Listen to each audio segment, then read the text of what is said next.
Hi friends, இன்னைக்கு நம்ம சேனலில் ஒரு ஹெல்த்தியான டிஷ் பீட்ரூட் தோசை எப்படி பண்ணுறேன்னு பார்க்கலாம். அதுக்கு கொஞ்சமாக மாவு எடுத்துட்டு நான் பீட்ரூட் ஜூஸ் தனியாக அரைச்சி வச்சுருக்கேன். அதை இதில் லைட்டாக மிக்ஸ் பண்ணி நல்லா இந்த மாதிரி மாவோடு சேர்த்து நல்லா மிக்ஸ் பண்ணிக்கோங்க. நெக்ஸ்ட்டு கல் காஞ்சதுக்கப்புறம் தோசை ஊற்றி இந்த மாதிரி மெல்லிஸாக நல்லா ஊற்றிக்கோங்க. நெக்ஸ்ட்டு நல்லா இந்த மாதிரி பாதி வெந்ததுக்கப்புறம் ஒரு ஸ்பூன் எண்ணெய் நல்லா விட்டுக்கோங்க. அப்போ தான் எடுக்கிறதுக்கு உங்களுக்கு ஈஸியாக இருக்கும்.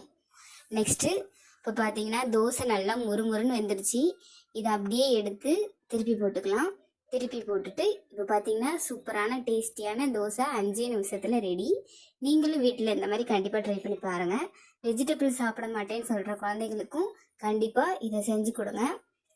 ட்ரை பண்ணி பார்த்துட்டு கமெண்ட் பண்ணுங்கள். இந்த வீடியோ பிடிச்சிருந்துச்சுன்னா லைக் பண்ணுங்கள், சப்ஸ்கிரைப் பண்ணிக்கோங்க. Bye.